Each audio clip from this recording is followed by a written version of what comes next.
नमस्कार दोस्तों, बीजेपी और उसके सहयोगी दलों ने 2019 के लोकसभा चुनाव में 352 सीटें हासिल की थी और कांग्रेस और उसके सहयोगी दलों ने 91 सीटें हासिल की थी। इन 9 सालों में राजनीतिक तस्वीर काफ़ी बदल गई है। बहुत से दल बीजेपी को छोड़कर चले गए हैं और कई दल कांग्रेस के साथ आ गए हैं। आप इसको 2024 से पहले एक राजनीतिक सौदेबाजी कह सकते हैं, जो कि कई दल करते हुए दिख रहे हैं। लेकिन इस राजनीतिक सौदेबाजी के बाद सामने आ रहे आंकड़ों में बीजेपी घाटे में दिख रही है। लेकिन सवाल यह है कि यह जो घाटा है, क्या यह हकीकत में बीजेपी के लिए घाटा है? अब इस सवाल पे अगर हम बात करें तो बीजेपी और उसके सहयोगी दल यानी एनडीए ने 2019 के चुनाव में 352 सीटें हासिल की थी और जो अब एनडीए का शक्ति प्रदर्शन पिछले 18 जुलाई को हुआ है, इसमें जो दल शामिल हुए हैं दिल्ली के एक 5 सितारा होटल में, इसमें जो दल शामिल हुए हैं उनकी अगर लोकसभा सीटों को मिला दिया जाए, सबकी गिनती कर ली जाए तो ये 336 होती है, यानी 352 से 16 सीटें कम। एक तरीके से लगता है बीजेपी को घाटा हो रहा है, क्योंकि सीटें मौजूदा गठबंधन की कम दिखती है उस समय से, यानी कि शक्ति कम दिखती है। एक बात पर और गौर कीजिए, 2019 में भाजपा के वर्तमान सहयोगियों को सामूहिक रूप से केवल 7% वोट शेयर मिला और केवल 29 सीटें मिली। यानी बीजेपी के अलावा ये जो 37 सहयोगी है और इनमें से 9 दल तो ऐसे हैं जिन्होंने 2019 के लोकसभा चुनाव में एक भी उम्मीदवार नहीं उतारा था, यानी कि इन्होंने 2019 का लोकसभा चुनाव लड़ा ही नहीं था।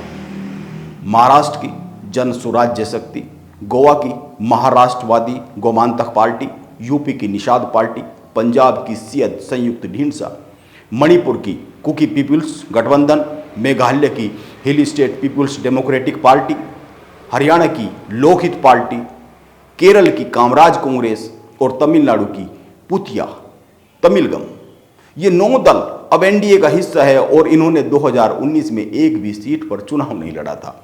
इसीलिए यह बड़ा सवाल है कि बीजेपी आखिर केवल 29 सीटें पाने वाले इन 37 दलों से क्यों करीब आ रही है। बीजेपी इन दलों को क्यों एनडीए में शामिल कर रही है, जो लोकसभा का चुनाव भी नहीं लड़ती है पार्टियां कई सारी। इसको आंकड़ों से समझना चाहिए, क्योंकि यह तस्वीर अधूरी है। जब इस तस्वीर के पीछे की तरफ जाते हैं, गहराई में जाते हैं, तो आंकड़े कुछ और निकल के आते हैं, बात कुछ और निकल के आती है। यही सही बात है कि एनडीए में मौजूद 25 दलों के पास इस समय एक भी सांसद नहीं है, लेकिन अपने प्रदेशों में इनके पास कुछ सीटों पर अच्छा वोट बैंक है। जैसे रामदास अठावले खुद राज्यसभा सांसद है, उनके पास कोई लोकसभा का मेंबर नहीं है, लेकिन उनकी पार्टी के पास महाराष्ट्र विधानसभा में 2 विधायक है। यानी कि उसके पास कम से कम 1 सीट ऐसी है जहां पर हस्तक्षेप है, 2 सीट ऐसी है जहां पर हस्तक्षेप है लोकसभा की। इसी तरह असम गण परिषद के पास 9 विधायक है, यूनाइटेड पीपुल्स पार्टी लिबरल के पास 7 विधायक है, ओम प्रकाश राजभर के पास कुल 6 विधायक है, हरियाणा की लोकनायक जनता पार्टी के पास 10 विधायक है। इसीलिए ये दल कुछ सीटों पर बड़ा असर रखते हैं अपने अपने प्रदेश में, अपने अपने क्षेत्र में। और इस बार के लोकसभा चुनाव में एक एक सीट बहुत ही महत्वपूर्ण रहने वाली है। आप खुद ही सोचिए, अगर इस बार बीजेपी ने चुनाव जीत लिया तो अगले चुनाव तक विपक्ष के बहुत से नेता और बहुत से दल निपट जाने वाले हैं। उम्र के हिसाब से, भ्रष्टाचार के हिसाब से, तमाम राजनीतिक सिचुएशन के हिसाब से, क्योंकि बीजेपी अगर सत्ता में आती है तो ऐसा तो नहीं है कि कांग्रेस धीरे धीरे बढ़ेगी नहीं, तो बहुत से दल निपट जाने वाले हैं। इसीलिए विपक्ष ने पूरी ताकत लगाई हुई है।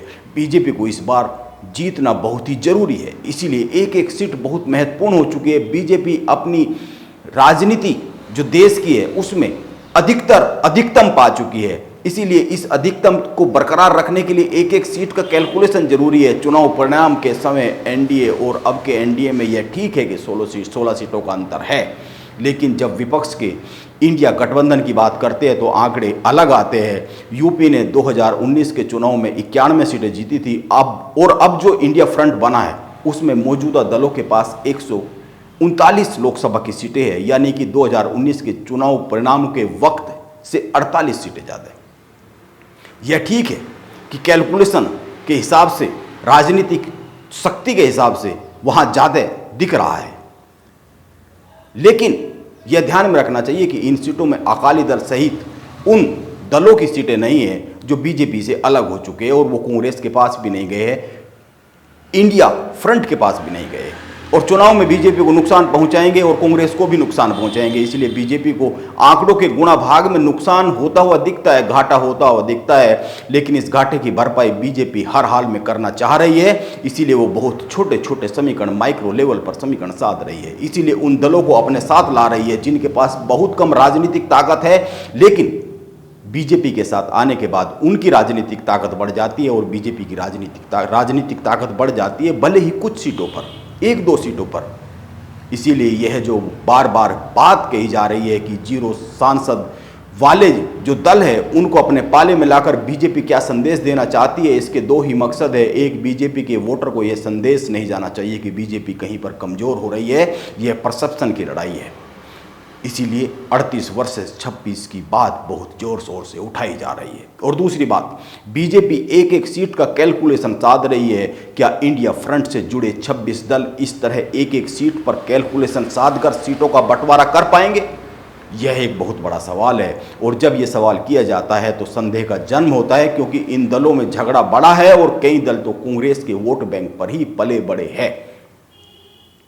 वो कांग्रेस के साथ वोट शेयर नहीं करना चाहेंगे, क्योंकि उनको लगता है कि वो अगर कांग्रेस के साथ सीट शेयर करेंगे, वोट शेयर करेंगे, तो कांग्रेस के पास उनका वोट वापस चला जाएगा, क्योंकि वो कांग्रेस का वोट ही रहा है। यह भी एक समीकरण है।